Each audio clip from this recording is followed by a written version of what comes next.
El capitán Jake Morrison se encontraba en el puente de su nave y observaba las extrañas lecturas en su pantalla.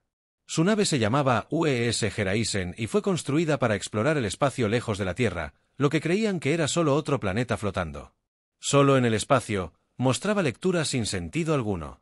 El objeto era enorme, aproximadamente del mismo tamaño que la Tierra. Se desplazaba a la deriva por el sistema estelar Kepler 442, sin ningún sol alrededor del cual orbitar. Al principio, Jake y su tripulación pensaron que era solo un planeta errante que había sido expulsado de su sistema natal hacía millones de años. Pero ahora, sus instrumentos les decían algo muy diferente y aterrador. Jake llamó a su oficial científica, que trabajaba en su puesto.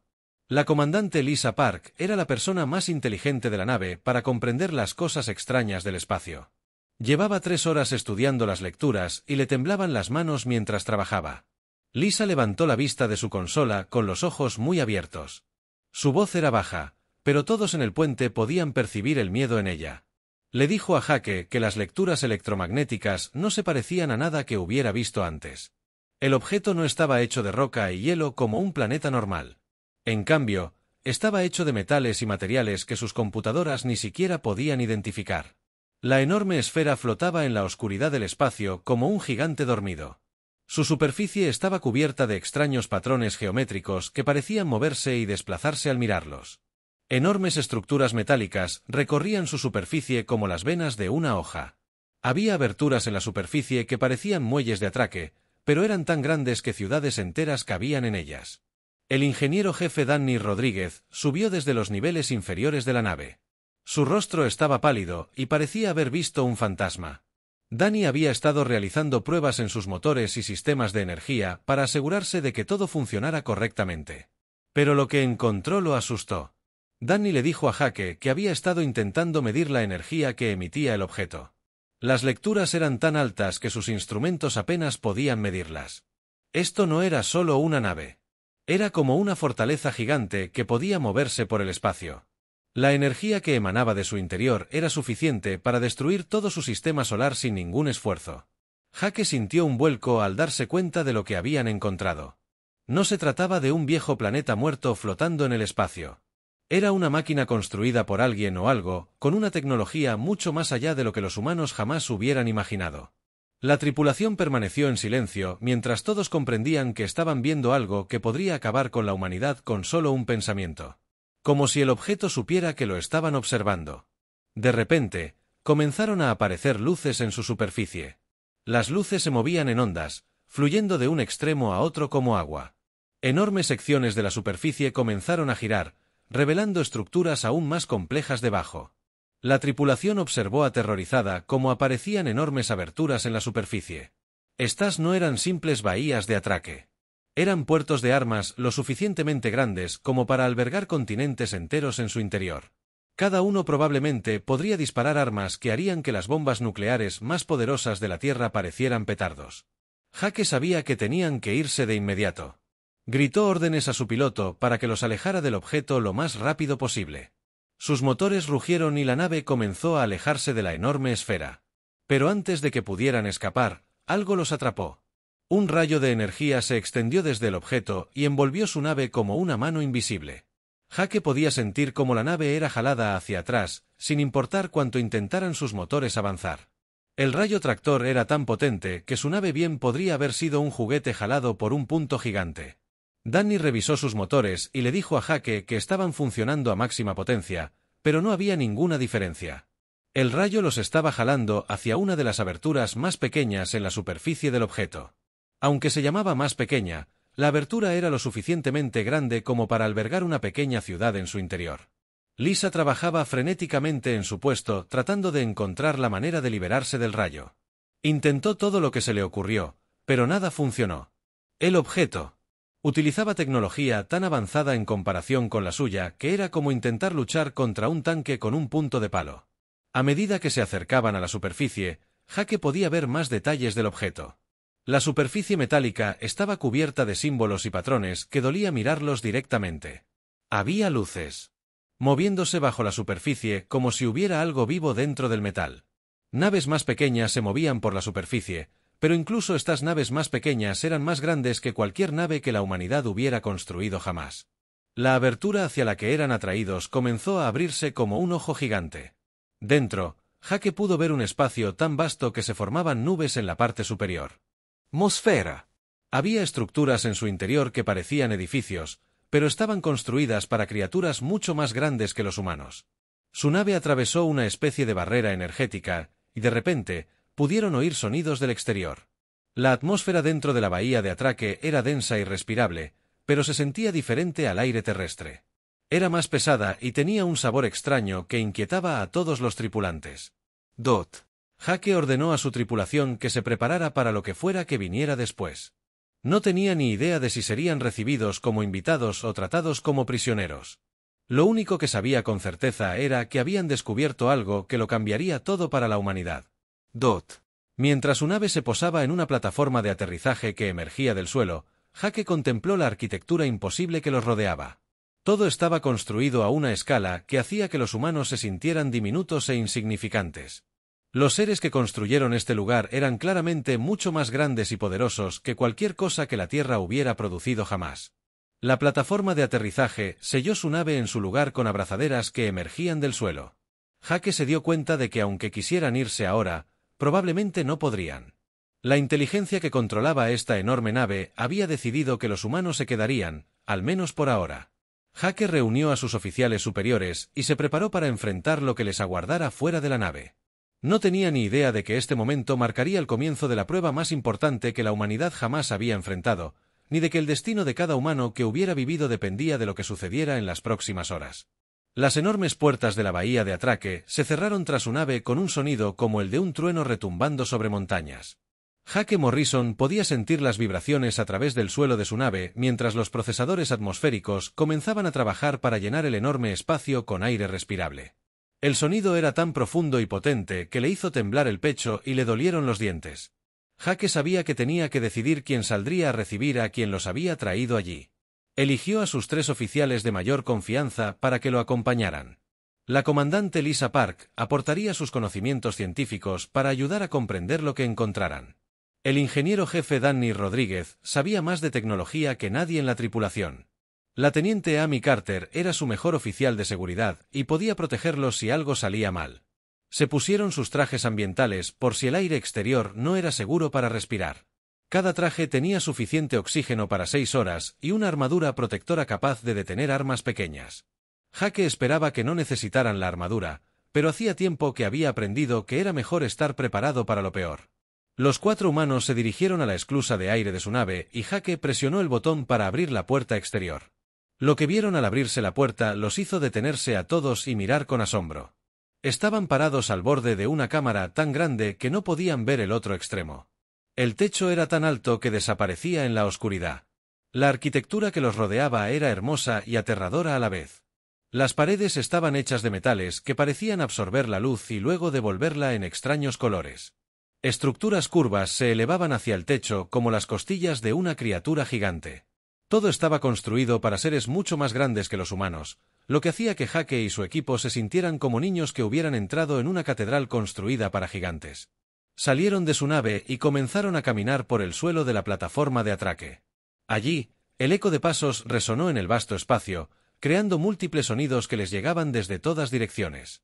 El suelo era liso y cálido bajo sus pies, y parecía un resplandor con una luz tenue que provenía de las profundidades del punto metálico. A medida que se adentraban en la cámara, Jake notó que había otras naves atracadas a lo lejos. Estas naves eran enormes, cada una más grande que los edificios más grandes de la Tierra. Tenían formas extrañas que no se parecían a nada construido por humanos. Algunas eran largas y delgadas como agujas, mientras que otras eran redondas como burbujas. Todas tenían el mismo aspecto fluido y orgánico que la propia cámara. De repente, una voz les habló desde todas partes y desde ninguna a la vez. La voz era profunda y rica, como el sonido del viento atravesando un bosque. Hablaba en un inglés perfecto, lo que sorprendió a Jake, ya que no esperaba que estos seres conocieran el lenguaje humano. La voz les dio la bienvenida y los llamó pequeños. Dijo que había estado esperando a que los de su especie los encontraran. Jake sintió un escalofrío al darse cuenta de que quienquiera que estuviera hablando esperaba que los humanos llegaran. Una figura comenzó a aparecer frente a ellos, comenzando como un simple destello en el aire y poco a poco volviéndose sólida. El ser que tomó forma era alto y elegante, de casi 3 metros de altura. Se parecía un poco a un humano, pero todo en él era refinado. Diseñado y perfeccionado de tal manera que lo hacía parecer casi un dios. El ser tenía cabello plateado que se movía como si flotara bajo el agua, a pesar de respirar aire normal. Sus ojos eran profundos y oscuros, llenos de diminutos puntos de luz que parecían estrellas. Su piel era pálida y parecía brillar con su propia luz interior. Cuando se movía, lo hacía con perfecta gracia, como si cada movimiento hubiera sido planeado y practicado. Durante miles de años, el ser se presentó como el guardián Baldrus de la flota eterna. Jake dio un paso al frente, intentando parecer seguro, aunque se sentía como una hormiga hablando con un gigante. Se presentó a sí mismo y a su equipo y preguntó por qué los habían traído allí. Baldrus explicó que cada especie que alcanzara cierto nivel de tecnología eventualmente encontraría una de sus naves. Cuando esto sucedía, marcaba el comienzo de lo que él llamaba un periodo de prueba. A Jake no le gustó cómo sonaba eso y preguntó de qué tipo de prueba hablaban. El guardián les dijo que cada especie debía demostrar su valía para unirse a la gran comunidad galáctica. Quienes superaran las pruebas podrían vivir libremente entre las estrellas. Quienes fracasaran serían redirigidos a roles más adecuados. La forma en que Valdrá lo dijo dejó claro que el fracaso no era algo que ninguna especie quisiera experimentar. Lisa Park tomó la palabra, su curiosidad científica más fuerte que su miedo. Preguntó cuántas naves como esta existían en la galaxia. Jake contuvo la respiración mientras esperaba la respuesta, deseando que no fuera tan mala como temía. Balder sonrió, y Jake se dio cuenta de que su expresión era a la vez amable y aterradora. El guardián les dijo que esta nave era solo una de las 10,000 naves de su flota. Cada nave albergaba a miles de millones de personas y servía como hogar y como arma. Se autodenominaban los arquitectos y habían guiado la civilización galáctica durante más de 1.000.000 de años. La mano de Amy Carter se movió hacia su arma, aunque sabía que sería completamente inútil contra seres con ese nivel de tecnología. Preguntó qué sucedería si la humanidad se negaba a participar en su prueba. Baldrís hizo un gesto con una mano, y de repente, aparecieron imágenes holográficas en el aire a su alrededor. Las imágenes mostraban planetas siendo despojados sistemáticamente de toda su tecnología. Ciudades que una vez alcanzaron las estrellas quedaron reducidas a simples aldeas. Naves espaciales fueron desmanteladas y sus tripulaciones enviadas de vuelta a vivir en la superficie de sus mundos. Los seres que vivían en estos planetas parecían confundidos y perdidos, como si no pudieran recordar de que habían sido capaces. El guardián explicó que la negativa no era una opción. La humanidad sería evaluada en función de sus acciones en los próximos días. Si actuaban bien, se les concedería un lugar entre las razas libres de la galaxia. Si fracasaban, serían gestionados por su propio bien, al igual que las civilizaciones mostradas en las imágenes holográficas. Jake sintió que el corazón le latía con fuerza al comprender la magnitud de lo que enfrentaban. Ya no se trataba solo de su nave o su tripulación. El destino de cada ser humano que había vivido pendía de un hilo. Cualquiera que fuera el resultado de estas pruebas, el fracaso significaría el fin de la civilización humana tal como la conocían. Baldrís les dijo que regresarían a su nave y que se les permitiría contactar con la Tierra. La primera prueba comenzaría un día después de su regreso. Jake quería hacer más preguntas, pero el guardián ya comenzaba a desvanecerse como la niebla matutina. Los 4 humanos regresaron a su nave en silencio. Cada uno reflexionaba sobre lo que acababan de descubrir. Jake sabía que cuando contactaran con la Tierra, traerían noticias que cambiarían todo para la humanidad para siempre. La noticia de lo que el capitán Jake Morrison y su tripulación habían descubierto se extendió por la Tierra más rápido que un reguero de pólvora. A las 6 horas de su primera transmisión de regreso a casa, todos los gobiernos del planeta sabían que la humanidad ya no estaba sola en el universo. Más importante aún, sabían que sus nuevos vecinos no eran visitantes amistosos, sino jueces que decidirían el destino de toda la raza humana. El presidente Richard Hayes convocó una reunión de emergencia del Consejo de Defensa Global en los búnkeres subterráneos bajo Washington. Los líderes militares y científicos más importantes de todas las naciones de la Tierra se reunieron alrededor de una enorme mesa cubierta de pantallas y dispositivos de comunicación. El aire en la sala estaba cargado de tensión mientras todos intentaban comprender a qué se enfrentaban. La almirante Kelly Stevens, de pie a la cabecera de la mesa, comenzó a presentar la información que habían recopilado. Su voz era firme, Pero todos podían ver el miedo en sus ojos mientras explicaba lo que sus estaciones de monitoreo del espacio profundo habían descubierto. El enorme objeto que el capitán Morrison había encontrado no estaba solo. Sus telescopios y sensores habían detectado movimiento de lo que ahora se daban cuenta eran otras 999 naves de tamaño planetario posicionadas a través de fuera de la galaxia. Cada una de estas enormes naves había permanecido quieta en el espacio quién sabe cuánto tiempo, pareciendo nada más que planetas errantes o grandes asteroides. Pero ahora todas despertaban al mismo tiempo. Aparecían luces en sus superficies y sus señales energéticas se intensificaban cada hora. Era como si la humanidad hubiera activado una alarma que hubiera despertado a toda una flota de gigantes dormidos. El Dr. Nathan Brooks se unió a la reunión a través de una proyección holográfica desde su estación de investigación en la Luna. Había estado estudiando toda la información que pudieron recopilar sobre los seres que se hacían llamar los arquitectos. Su análisis pintó una imagen que hizo que todos en la sala se sintieran pequeños e indefensos. Nathan explicó que la criatura que se hacía llamar Baldrus había sido muy clara sobre lo que sucedería a continuación. La humanidad sería puesta a prueba y la naturaleza de esta prueba sería su respuesta a una serie de situaciones cada vez más difíciles que los arquitectos les crearían. El problema era que nadie sabía en qué consistirían estas pruebas ni cómo se suponía que la humanidad las superaría. La primera prueba llegó exactamente 24 horas después del primer contacto del capitán Morrison con Baldrus. Las estaciones de monitoreo del espacio profundo detectaron un objeto masivo que se dirigía hacia la Tierra a una velocidad increíble. Al principio, los científicos pensaron que podría ser un cometa o un asteroide que se había salido de su órbita normal. Pero a medida que se acercaba, se dieron cuenta de que era algo mucho peor. El objeto era claramente artificial, hecho de los mismos metales extraños que las naves de los arquitectos. Tenía aproximadamente el tamaño de una gran montaña y se dirigía directamente hacia la Tierra. Los cálculos informáticos indicaban que, si impactaba el planeta, causaría una destrucción masiva que podría acabar con la civilización humana. Millones de personas morirían en el impacto, y el polvo y los escombros arrojados a la atmósfera bloquearían el sol durante años. Pero los arquitectos no habían enviado simplemente un arma para destruir a la humanidad. En cambio, habían creado una terrible decisión que pondría a prueba lo que los humanos más valoraban. Junto con el asteroide que se dirigía a la Tierra, habían enviado un mensaje que revolvió el estómago a todos los que lo escucharon. El mensaje era simple y cruel. La humanidad podría salvar la Tierra, redirigiendo el asteroide para que impactara contra Marte. La tecnología para hacerlo la proporcionarían los arquitectos, pero debía utilizarse en las próximas 48 horas. Si los humanos decidían salvar su planeta natal, el asteroide destruiría la colonia en Marte, donde vivían y trabajaban más de 2 millones de personas.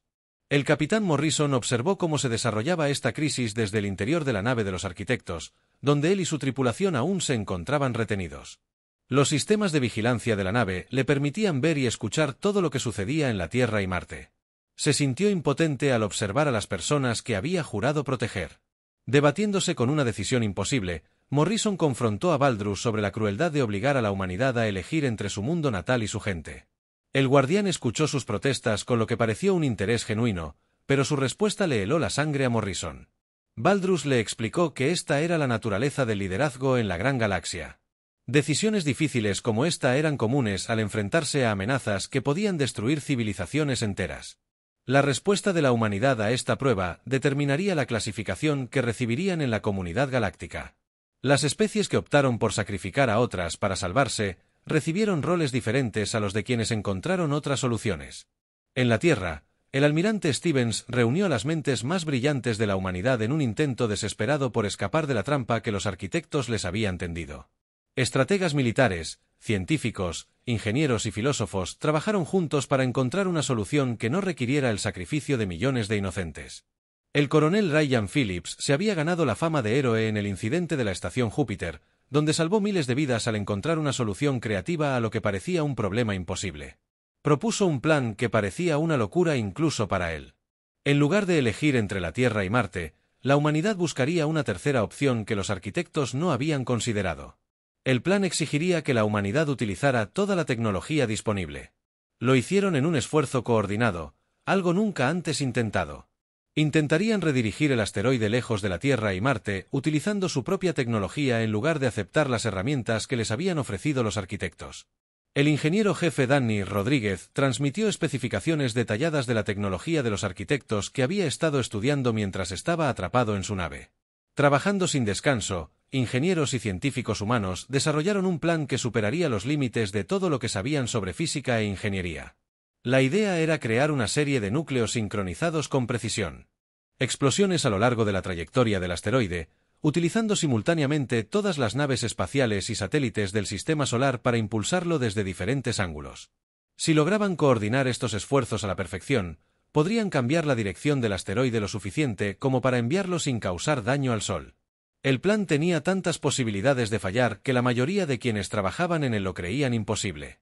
La sincronización debía ser perfecta, al milisegundo. Incluso el más mínimo error haría que todo el esfuerzo fracasara. Incluso si todo saliera a la perfección, sus computadoras calcularon que tenían menos del 15% de probabilidades de éxito. El presidente Hayes observó los rostros de quienes tendrían que tomar esta decisión. Todos sabían que si intentaban este plan y fracasaban, tanto la Tierra como Marte serían destruidos. Pero también sabían que aceptar la decisión de los arquitectos significaría sacrificar a millones de personas para salvar su planeta. El coronel Phillips se puso de pie y se dirigió a la sala con la confianza que lo había convertido en una leyenda entre los exploradores espaciales. Recordó a todos que la humanidad nunca había sido buena aceptando adversidades imposibles. A lo largo de su historia, los humanos habían encontrado maneras de superar desafíos que deberían haberlos destruido. Esta era solo una prueba más de su negativa a rendirse cuando las cosas parecían desesperadas. Se tomó la decisión de intentar lo imposible en lugar de aceptar la cruel decisión que les habían dado los arquitectos. Se enviaron mensajes a todos los asentamientos humanos del sistema solar, pidiendo voluntarios que lo arriesgaran todo en un esfuerzo coordinado para salvar la Tierra y Marte. La respuesta fue inmediata y abrumadora. Millones de personas se ofrecieron como voluntarias para ayudar con el plan que podía salvar a la humanidad o destruirla por completo. El plan que la humanidad había elegido era tan peligroso y complejo que incluso quienes trabajaban en él apenas podían creer que lo estuvieran intentando. En lugar de elegir entre la Tierra y Marte, intentarían redirigir el enorme asteroide utilizando toda la tecnología a su disposición en un esfuerzo coordinado nunca antes intentado. La DRA. Sarah Michey dirigía el equipo de física en el Centro de Investigación de Ginebra y había dedicado toda su carrera a estudiar cómo se mueven los objetos en el espacio. Trabajó durante 36 horas seguidas, calculando las posiciones exactas y el tiempo necesario para que su plan funcionara. Los números que obtuvo eran tan precisos que incluso el más mínimo error haría que todo fracasara. Los cálculos de Sarah indicaban que tendrían que crear una serie de explosiones nucleares en los momentos exactos a lo largo de la trayectoria del asteroide. Al mismo tiempo, todas las naves espaciales, satélites y estaciones espaciales del Sistema Solar tendrían que encender sus motores en perfecta coordinación para impulsar el asteroide en la dirección correcta. Si lograban hacer todo esto correctamente, el asteroide sería enviado hacia el Sol, donde sería destruido sin sufrir daños. El problema era que el margen de error era tan pequeño que era casi inexistente. La sincronización tenía que ser perfecta, con una precisión de milisegundos, y la posición de cada explosión y cada impulso tenía que ser exactamente la correcta. Peor aún, tendrían que sacrificar la mayor parte de su tecnología espacial para generar la fuerza suficiente para mover algo tan masivo como el asteroide. El presidente Hayes reunió a sus asesores para una última reunión antes de que comenzara el intento. El peso de la decisión lo aplastaba porque sabía que si fracasaban, tanto la Tierra como Marte serían destruidos. Miles de millones de personas morirían por una decisión que él había contribuido a tomar. El presidente observó los rostros de quienes habían trabajado tan duro para crear este plan desesperado. Podía ver el miedo en sus ojos, pero también su determinación de intentar algo nunca antes intentado. Estas eran las personas que representaban lo mejor de la humanidad, y estaban dispuestas a arriesgarlo todo antes que aceptar una decisión imposible. El coronel Phillips se había convertido en el líder no oficial del lado militar de la operación. Se presentó ante el presidente y los demás líderes con la misma confianza que había mostrado a lo largo de su carrera. Recordó a todos los presentes que la humanidad siempre había dado lo mejor de sí ante adversidades imposibles. A lo largo de la historia, los humanos habían encontrado maneras de sobrevivir y triunfar cuando todo parecía perdido. El coronel señaló que los arquitectos les habían dado a elegir entre la rendición y el sacrificio, pero la humanidad no estaba eligiendo ninguna de las dos. Eligieron luchar contra una prueba diseñada para quebrantar su espíritu y obligarlos a aceptar que algunos problemas no tenían solución. Esta negativa a aceptar la derrota fue lo que diferenció a los humanos de todas las demás especies que los arquitectos habían probado en todo el sistema solar. Cada asentamiento humano recibió las instrucciones finales para su participación en el esfuerzo coordinado. El asteroide estaba ahora a menos de 18 horas del impacto y allí. Ya no había tiempo para planificar ni prepararse. Todo por lo que habían trabajado tendría éxito o fracasaría en las próximas horas. La capitana Lisa Park se había convertido en el enlace principal entre la Tierra y la nave Arquitecta, donde el capitán Morrison y su tripulación aún se encontraban retenidos. Transmitió los cálculos finales y las secuencias de tiempo a todas las naves y estaciones participantes. Su voz era tranquila y profesional, pero todos los que la oían sabían que estaba aterrorizada por lo que estaban a punto de intentar en Marte. Los 2 millones de colonos observaban el cielo y esperaban a ver si vivían o morían. Muchos de ellos se habían ofrecido como voluntarios para ayudar con el plan usando su equipo de terraformación para impulsar la nave en la dirección correcta. Sabían que si el plan fallaba, serían los primeros en saberlo, porque el asteroide destruiría su mundo en cuestión de minutos. El guardián Valdris observaba los preparativos humanos con creciente fascinación. En todos sus años dirigiendo estas pruebas, nunca había visto a una especie intentar rechazar las reglas fundamentales de la prueba. La mayoría de las especies optaron por salvarse o por sacrificarse por los demás. Los humanos parecían decididos a encontrar la manera de salvar a todos, incluso si eso significaba arriesgarse a la destrucción total. Valdris habló con el capitán Morrison mientras observaban la frenética actividad que se desarrollaba en todo el sistema solar humano. Un guardián admitió su curiosidad por ver qué sucedería cuando los humanos se negaran a aceptar los parámetros de la prueba. En 50.000 pruebas anteriores, ninguna especie había intentado algo parecido a lo que la humanidad intentaba hacer. Morrison observó los preparativos con orgullo y terror mezclados en su corazón. Sabía que su especie estaba a punto de lograr algo increíble o de destruirse en el intento. Pero también sabía que esto era exactamente lo que harían los humanos ante una decisión imposible. Preferirían arriesgarlo todo antes que aceptar que algunos problemas no tenían solución. El momento de la verdad llegó cuando el asteroide entró en la zona crítica donde su plan funcionaría o fracasaría por completo. En todo el sistema solar, millones de personas contuvieron la respiración al comenzar el esfuerzo coordinado más complejo de la historia de la humanidad. Dispositivos nucleares lanzados desde la Tierra explotaron en secuencias cuidadosamente calculadas a lo largo de la trayectoria del asteroide. Las explosiones se sincronizaron con milisegundos de diferencia, creando ondas de choque que comenzaron a alterar la trayectoria del enorme objeto. Al mismo tiempo, cientos de naves espaciales encendieron sus motores en perfecta sincronización, sumando su empuje a las fuerzas que actuaban sobre el asteroide, motores de iones de punto de las naves de exploración espacial profunda, cohetes químicos de los buques de carga e incluso los enormes motores utilizados para la terraformación de Marte. Todos encendieron un impulso coordinado contra el asteroide. Las estaciones espaciales que orbitaban la Tierra y Marte utilizaron sus propulsores de posicionamiento para intensificar el esfuerzo. Aunque hacerlo les impediría mantener sus órbitas durante 17 agonizantes minutos, el destino de 2 mundos pendía de un hilo. La humanidad se esforzaba al máximo contra el asteroide. Las pantallas de ordenador de todo el sistema solar mostraban cálculos de trayectoria que cambiaban segundo a segundo a medida que las fuerzas combinadas comenzaban a afectar lentamente la trayectoria del enorme objeto. Científicos e ingenieros observaban sus instrumentos con creciente asombro mientras lo imposible comenzaba a suceder. La trayectoria del asteroide, en realidad, estaba cambiando lenta pero medible, alejándose tanto de la Tierra como de Marte. Las explosiones nucleares y el empuje coordinado de miles de fuentes trabajaban conjuntamente para redirigir el enorme objeto hacia el Sol. La DRA. Michie observaba sus cálculos con incredulidad mientras la nueva trayectoria del asteroide se hacía evidente. Contra todo pronóstico, la humanidad había logrado cambiar la trayectoria de un objeto que debería haber sido imposible de mover. El asteroide no alcanzaría ni la Tierra ni Marte, y en cambio, caería en el Sol, donde sería destruido por completo. Valdris guardó silencio durante un largo rato mientras observaba los resultados del esfuerzo humano. Entonces se echó a reír. Un sonido como de campanas de plata mezclado con un trueno distante llenó la cámara de observación de la nave Arquitecta. Le dijo a Morrison que en sus millones de años de realizar pruebas, nunca habían visto nada parecido a lo que los humanos acababan de lograr. El éxito de la desviación del asteroide provocó oleadas de celebración por todo el sistema solar. Pero los humanos que habían planeado y ejecutado la operación sabían que esto era solo el comienzo. Habían superado la primera prueba al negarse a aceptar las reglas. Pero no tenían ni idea de qué harían los arquitectos a continuación, ni de si su éxito los salvaría o los condenaría a enfrentar desafíos aún más difíciles.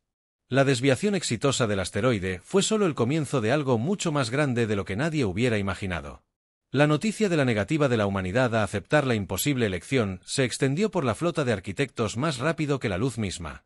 Por primera vez en su historia de millones de años probando especies, los guardianes se encontraron cuestionando todo lo que creían saber sobre cómo debían juzgarse las civilizaciones.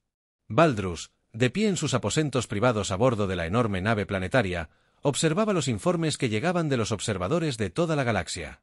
Cada una de las 10.000 naves guardianas enviaba el mismo mensaje. Los humanos habían hecho algo que ninguna especie en la historia registrada había intentado jamás. Se habían enfrentado a una prueba diseñada para medir sus valores y prioridades. Y en lugar de seguir las reglas, habían cambiado el juego por completo. Las implicaciones de lo que la humanidad había logrado eran asombrosas. Si otras especies supieran que era posible rechazar las suposiciones fundamentales de las pruebas de los arquitectos, podría cambiar toda la estructura de la civilización galáctica.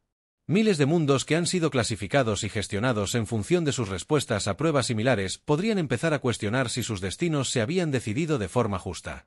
Valdrus activó el sistema de comunicación de emergencia que conectaba a las 10.000 naves guardianas de la galaxia. En cuestión de horas, la mayor concentración de naves arquitectas de toda su historia comenzó a formarse en el vacío entre galaxias. Naves del tamaño de planetas se movían por el espacio como un enjambre de mundos metálicos. Cada una transportaba a miles de millones de seres que habían dedicado sus vidas a pastorear civilizaciones más jóvenes. El capitán Morrison y su tripulación fueron llevados ante esta asamblea sin precedentes de guardianes. La delegación humana se encontraba en una cámara tan vasta que podría haber albergado la luna de la Tierra con espacio de sobra. A su alrededor, proyecciones holográficas mostraban los rostros de los guardianes de toda la galaxia. Cada uno observaba al pequeño grupo de humanos con intensa curiosidad. El debate que siguió se prolongó durante días, mientras los guardianes discutían sobre el significado de las acciones de la humanidad para todo su sistema de gobierno galáctico. Algunos argumentaban que los humanos eran demasiado impredecibles y caóticos como para confiarles una responsabilidad significativa. Señalaron que no se podía confiar en que una especie dispuesta a arriesgarse a la destrucción total antes que tomar decisiones difíciles tomara decisiones racionales en el futuro. Otros guardianes vieron algo diferente en la respuesta de la humanidad a su prueba. Argumentaron que los humanos habían demostrado exactamente el tipo de pensamiento innovador que la civilización galáctica había carecido durante demasiado tiempo. Los arquitectos se habían centrado tanto en la estabilidad y el orden que habían olvidado el valor de asumir riesgos y buscar soluciones que parecían imposibles. El guardián Alderan era antiguo incluso para los estándares de un arquitecto, habiendo vivido más de 200.000 años y supervisado las pruebas de más especies que cualquier otro ser de la flota. Cuando habló, su voz llevaba el peso de eones de experiencia y sabiduría. Explicó a la asamblea que la humanidad los había obligado a examinar suposiciones que habían permanecido incuestionadas durante demasiado tiempo. Alderan señaló que, en sus millones de años de pruebas con especies, los arquitectos habían clasificado las civilizaciones según su disposición a aceptar limitaciones y trabajar dentro de los parámetros establecidos. Habían recompensado a las especies que tomaron decisiones racionales dentro de los límites de sus pruebas, y habían gestionado o eliminado a aquellas que no se adaptaron a los roles que se les asignaron. Pero la humanidad había demostrado que podía ser valioso negarse, aceptar que cualquier problema era realmente irresoluble. Su obstinada determinación por encontrar terceras opciones y rechazar decisiones imposibles los había llevado a lograr algo que los propios arquitectos no habían considerado posible. Esto planteó preguntas sobre cuántas otras especies podrían haber tenido un potencial sin explotar que nunca se reconoció porque nunca se les dio la oportunidad de demostrarlo. Doc Dark Park presentó la propuesta de la humanidad a los guardianes reunidos a través de los sistemas de traducción que permitían a todas las especies comunicarse entre sí. En lugar de ser clasificados como sujetos a controlar o dejar en paz, los humanos querían convertirse en socios en el proceso de guiar a las civilizaciones más jóvenes. Ofrecieron compartir su mayor fortaleza, que era su negativa a aceptar que cualquier desafío fuera irresoluble. La propuesta sugería que las futuras especies que se sometieran a pruebas deberían tener la oportunidad de demostrar el mismo tipo de resolución creativa de problemas que la humanidad había demostrado. En lugar de verse obligados a elegir entre opciones predeterminadas, deberían ser alentados a encontrar nuevas soluciones en las que nadie había pensado antes. Esto permitiría a los arquitectos descubrir el potencial oculto en las especies que, de otro modo, podrían pasar desapercibidos. La almirante Stevens representó al gobierno unificado de la Tierra en estas negociaciones, hablando con los guardianes a través de enlaces de comunicación cuántica que conectaban su ubicación remota con la enorme asamblea. Su mensaje fue simple pero contundente. La humanidad no pedía el derecho a gobernar o dominar a otras especies. Ellos, nosotros, solicitaban la oportunidad de ayudar de una manera diferente a la que se había intentado antes. Stevens señaló que cada especie que los arquitectos habían probado durante el último 1.000.000 de años se había visto obligada a elegir entre variantes de rendición o sacrificio. La humanidad ofrecía a los guardianes algo que nunca antes habían tenido, la opción de probar un enfoque completamente diferente para guiar la civilización galáctica. El debate entre los guardianes fue más reñido que cualquier votación en su historia registrada. Algunos argumentaron que cambiar sus métodos después de 1.000.000 de años de éxito sería peligroso y potencialmente desastroso. Otros creían que el enfoque de la humanidad ofrecía la posibilidad de ayudar a las especies a alcanzar su máximo potencial en lugar de simplemente gestionarlas dentro de límites aceptables. Pero al final, la votación se decidió por un estrecho margen, pero la propuesta de la humanidad fue aceptada. La galaxia experimentaría algo que no había conocido durante 1.000.000 de años, un cambio genuino en la forma en que se guiaban y desarrollaban las civilizaciones. Los arquitectos ya no estarían guiando la civilización galáctica solos. Y nadie sabía cuáles serían las consecuencias de esta decisión. El capitán Morrison se vio nombrado el primer embajador de la humanidad ante la comunidad galáctica, un puesto inédito porque a ninguna especie se le había concedido una colaboración igualitaria con los arquitectos. Se encontraba en la cubierta de observación de una nave recién construida que combinaba la innovación humana con la tecnología de los arquitectos, observando cómo las tripulaciones de ambas especies trabajaban juntas en proyectos que ninguna podría haber logrado sola. La nave se llamaba la Desafío Usada, llamada así por la negativa de la humanidad a aceptar la derrota ante las adversidades. Representaba algo completamente nuevo en la historia galáctica, una nave diseñada por dos especies que trabajaban como iguales, en lugar de como maestros y estudiantes o gobernantes y súbditos. Valdrus se unió a Morrison en la ventana mientras observaban a los ingenieros humanos enseñar a los técnicos arquitectos cómo reparar sistemas dañados utilizando soluciones improvisadas y piezas de repuesto. Los humanos tenían el talento de hacer que las cosas funcionaran incluso cuando no contaban con los materiales ni las herramientas adecuados. Aunque los arquitectos poseían conocimientos y recursos que los humanos apenas podían imaginar, Valdrus le dijo a Morrison que se daba cuenta de que la humanidad había cambiado radicalmente el curso de la historia galáctica. Las otras razas antiguas que se habían conformado con el orden establecido durante millones de años ahora se preguntaban si el cambio también sería posible en otras áreas. Algunos estaban preocupados por lo que los humanos podrían hacer a continuación, mientras que otros estaban entusiasmados con las posibilidades que se habían abierto. Morrison sonrió al observar a las tripulaciones mixtas trabajando juntas en proyectos imposibles que combinaban la creatividad humana con la precisión arquitectónica. Le dijo a Valdrus que la galaxia había sido estable y predecible durante demasiado tiempo y que tal vez era hora de que las cosas volvieran a ser interesantes. La negativa humana a aceptar las limitaciones ya se estaba extendiendo a otras especies que habían olvidado que una vez compartieron la misma chispa de curiosidad y determinación. A medida que se corrió la voz por toda la galaxia de que las naves planetarias de los arquitectos ahora transportaban tripulaciones humanas y de que a la humanidad se le había concedido una participación igualitaria en el pastoreo de la civilización galáctica, las especies que se habían conformado con sus roles asignados durante miles de años comenzaron a plantearse nuevas preguntas sobre qué más podría ser posible. La galaxia tembló, pero no de miedo como cuando la flota de arquitectos despertó. Por primera vez en 1.000.000 de años, tembló ante la posibilidad de que las cosas fueran diferentes. Que problemas que antes se creían irresolubles pudieran tener soluciones esperando ser descubiertas, y que el futuro ofrecía oportunidades que nadie se había atrevido a imaginar.